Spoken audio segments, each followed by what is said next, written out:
Pire encore, le moribond qui a reconnu le sacrificateur pousse des gémissements, des cris.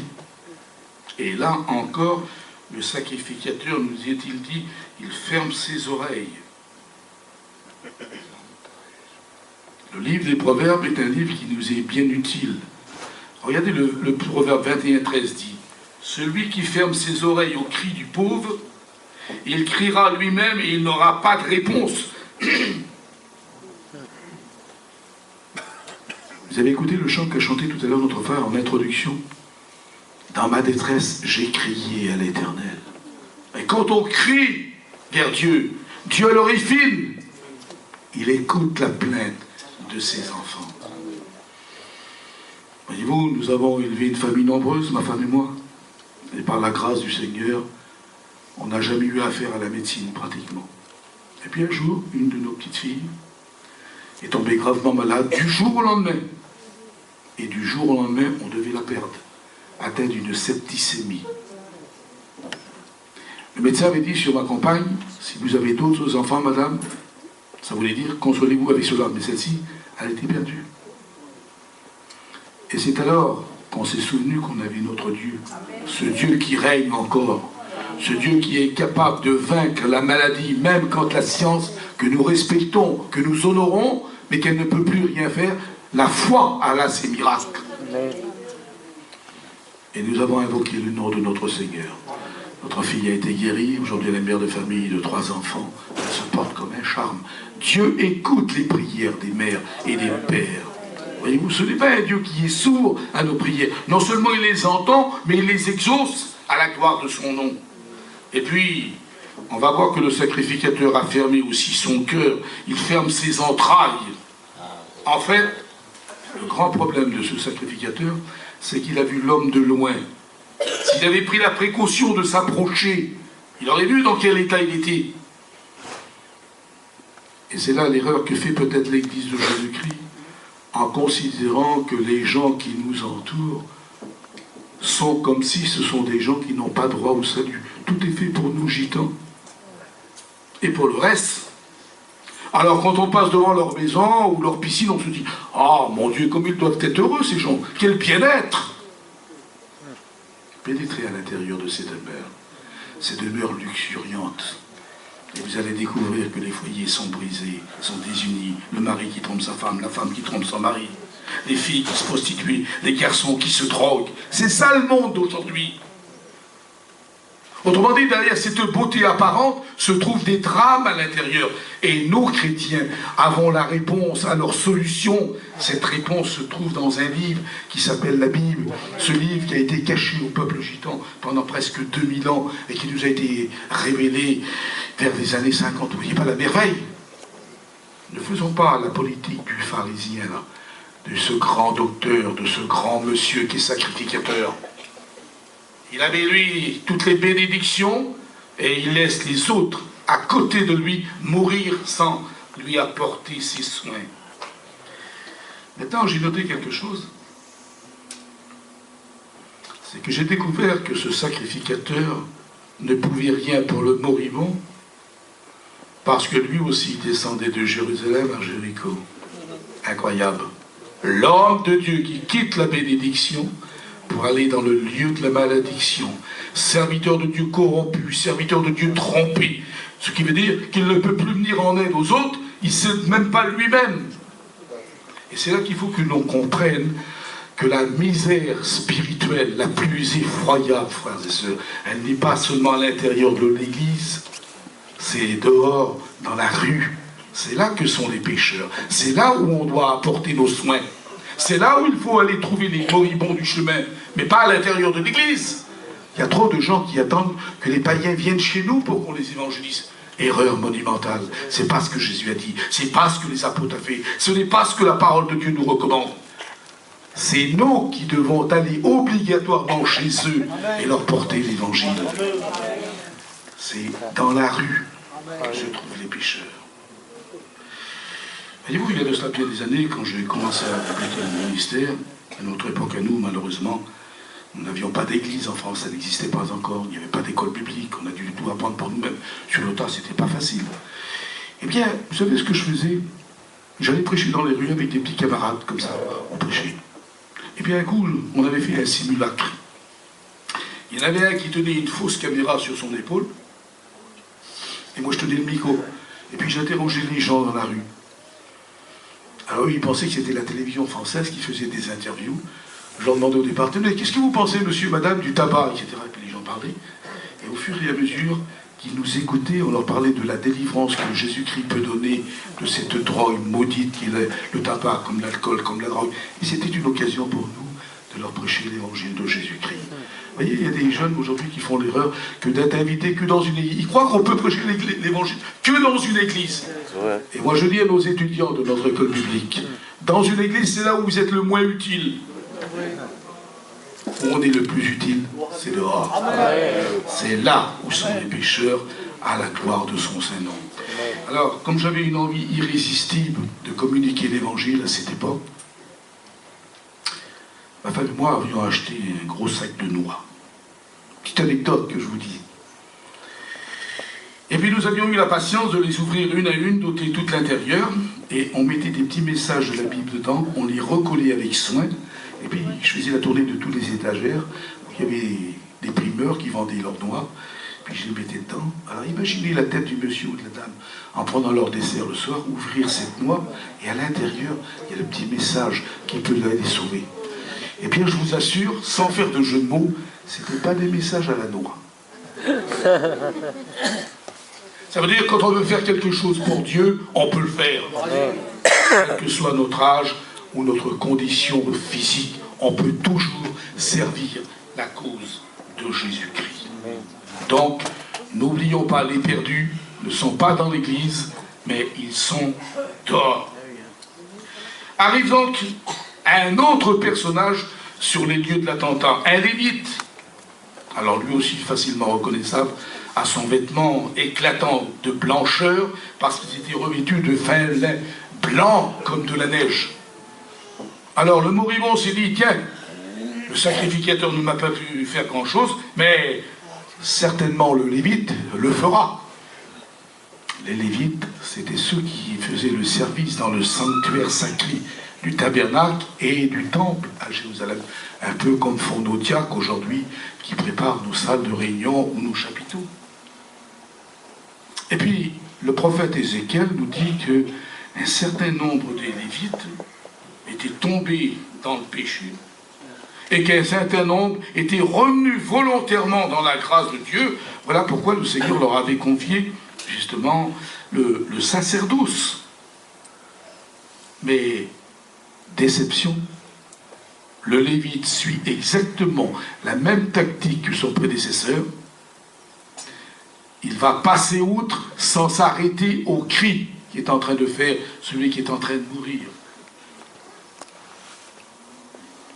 Comment se fait-il que les deux hommes les plus importants de la religion de l'époque tournent en dérision, manquent à ce point de pitié pour venir en aide à quelqu'un qui est en train de mourir?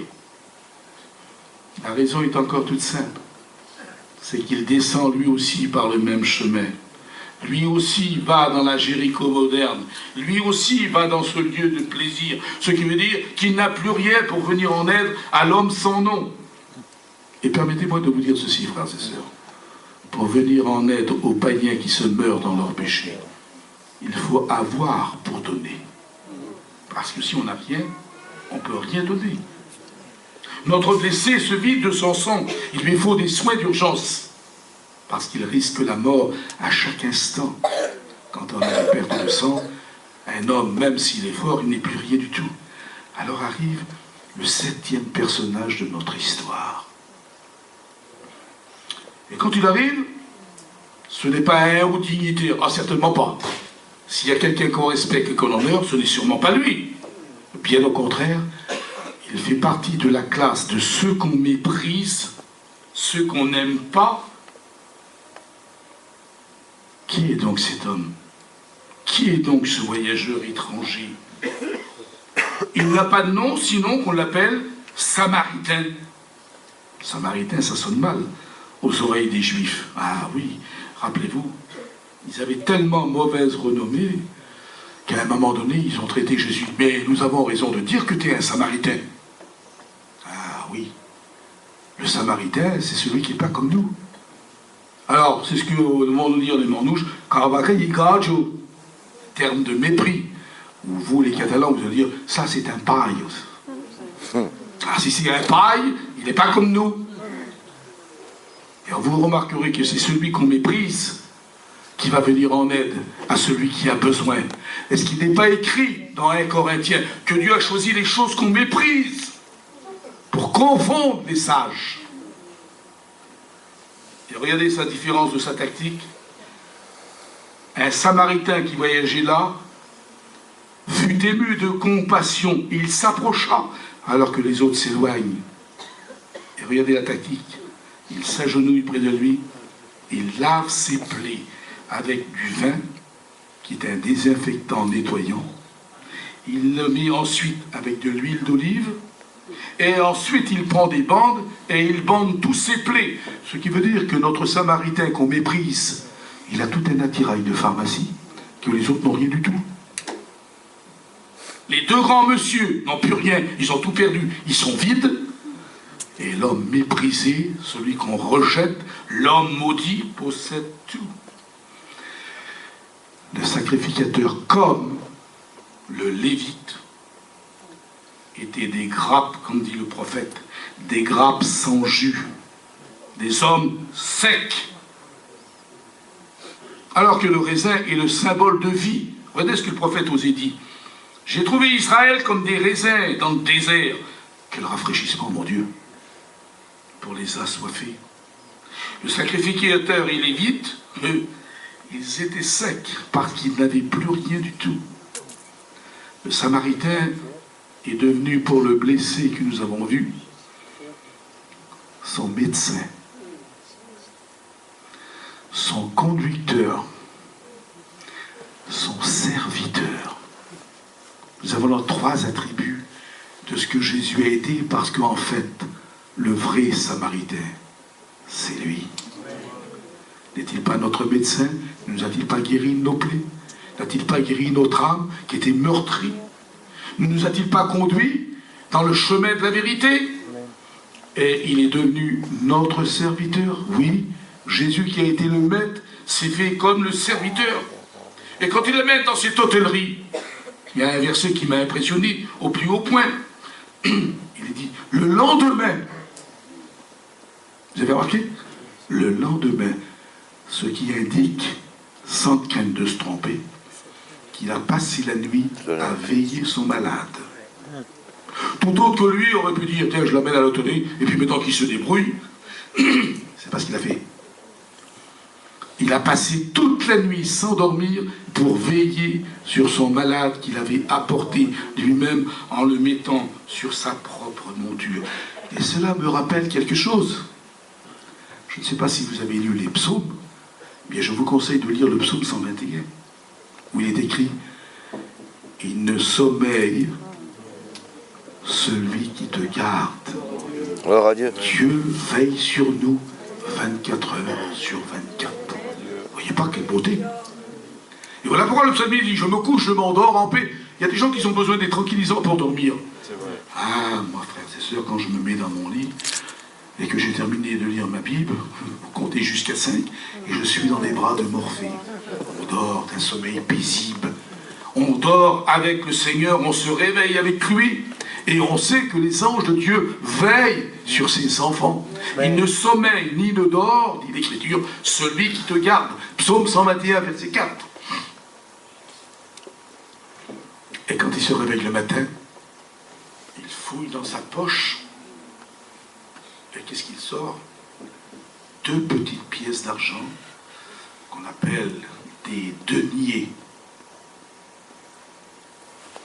Alors on va le symboliser par nos euros. 2 pièces. Et quand il tend ces 2 pièces à l'hôtelier, il ne lui demande pas une recommandation, il lui donne un ordre. Et soin de lui. Autrement dit, tu es payé pour. Et si tu dépenses un petit surplus, je te le rendrai à mon retour. Les ordres de Dieu, elles ne se discutent pas, on les exécute. Aujourd'hui, il y a des têtes dures dans notre mission qui veulent toujours discuter. Se dire, mais est-ce que Dieu n'a pas dit ceci? Faisons fermer la bouche à ces contradicteurs. On suit la parole de Dieu de A à Z. Je me souviens avec un de mes chers amis qui maintenant est auprès du Seigneur, je pense à mon ami Payon, avec qui j'ai débuté dans le ministère il y a de cela 53 ans. Nous avions un jour décidé de faire une tournée dans les temples protestants pour apporter l'expérience dans le baptême dans le Saint-Esprit.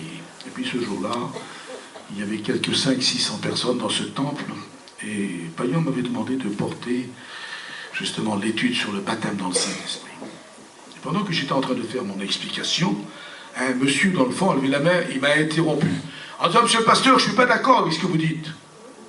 Vous imaginez le pavé dans la mare, le froid glacial qui s'est installé dans les secondes qui ont suivi. Et je dis, pourquoi, monsieur? Eh bien, parce que le baptême du Saint-Esprit, c'était simplement réservé pour les apôtres. Mais pour nous, chrétiens du XXe siècle, on n'a pas besoin. J'ai dit, permettez-moi de vous dire, cher monsieur, que vous avez mal lu votre Nouveau Testament, parce que si vous lisez Actes chapitre 2, vous allez découvrir que le jour de la Pentecôte, ce n'est pas seulement les 12 apôtres qui ont reçu le baptême dans le Saint-Esprit, mais les 120, c'est-à-dire 10 fois plus, dont la Vierge Marie également. Je venais de lui clouer le bec. Il s'en était pas rendu compte, il s'était fait prendre à son propre piège. Un autre s'est levé.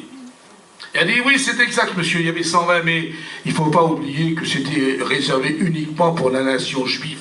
Le baptême dans le Saint-Esprit, c'est pour les Juifs, pas pour nous les païens.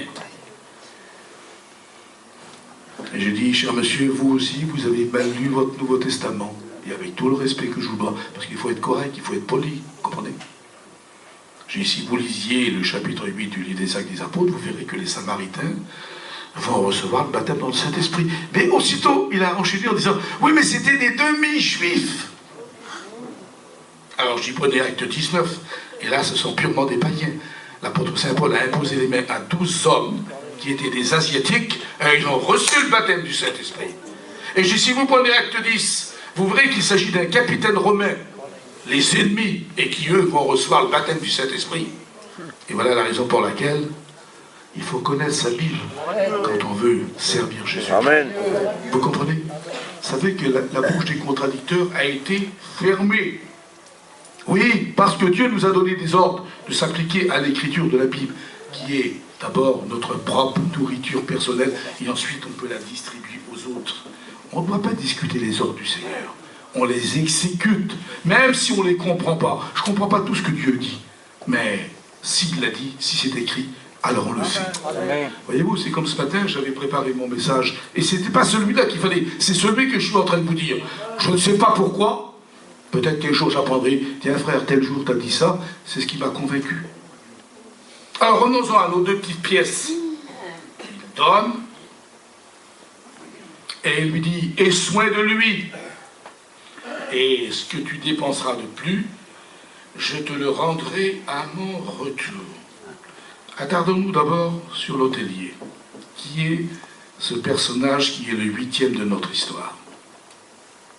L'hôtelier, c'est celui maintenant qui est en devoir de continuer à soigner le blessé jusqu'à ce que le Samaritain revienne le récupérer. L'hôtelier, ce sont les hommes de Dieu que vous avez parmi vous. C'est eux qui accueillent dans l'église de Jésus-Christ les moribonds du chemin, les blessés, les déçus. C'est nous les pasteurs, c'est nous l'hôtelier. Et Dieu nous a donné ce mandat de nous occuper de ceux qui sont en train de souffrir. Et voilà la raison pour laquelle que devant la maison d'un serviteur de Dieu, on doit toujours marquer « Soyez les bienvenus », quelle que soit l'heure de la journée ou du jour. Quelle que soit l'heure de la journée ou du jour ou de la nuit, on doit répondre présent. Et quand on nous appelle pour prier pour des malades, même si c'est loin, même si ça dérange notre journée, on n'a pas le droit, sous aucun prétexte, de ne pas accomplir ce que Dieu nous a demandé. Nous sommes payés pour. Eh oui, On a été engagé, et quand on a répondu à l'appel de Dieu pour devenir son serviteur, il ne faut pas oublier qu'on est au service du maître de l'univers.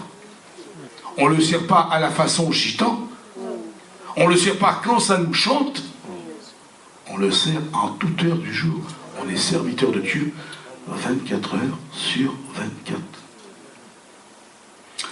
Je me souviens un jour qu'il y a eu un petit drame.